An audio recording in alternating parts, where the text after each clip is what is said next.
ತಿನ್ನು ಕಚ್ಚ ಕಚ್ಚ ತಿನ್ನು. ಓಕೆ, ಏನು ಸರ್ ಕೊಡು.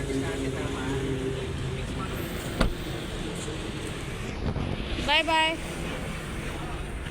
ಪ್ರೇಯರ್ ಮಾಡು, ಚೆನ್ನಾಗಿ ಪ್ರೇಯರ್ ಮಾಡಬೇಕು.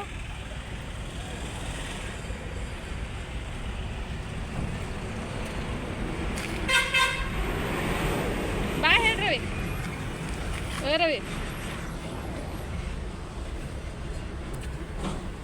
ಬಾಯ್. ಯಾಕದ ಮಗ ಏನ್ವಾ?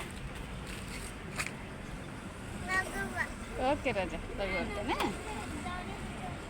ಹಾಂ, ಅವ್ರಿಗೆ ಕೇಳ್ತೇನೆ, ಅವ್ರು ಕಳ್ಸಿದ್ರೆ ಕರ್ಕೊಂಬರ್ತೇನೆ. ಯಾಕಂದ್ರೆ ನಿನ್ನ ಸ್ಕೂಲ್ ಇದಾಗ್ತೈತಿ. ಈ ಚಾಂಪ್ಸ್ ನೀವು ಈಗ ಕಿಡ್ಸ್ ಅಂತ ಕಳಿಸ್ತಾರೆ, ಚಾಂಪ್ಸ್ಗಳಿಗೆ ಕಳ್ಸೋಲ್ಲ. ಕೇಳ್ತೇನೆ, ಅವ್ರು ಕಳ್ಸಿದ್ರೆ ಕರ್ಕೊಂಬರ್ತೇನೆ.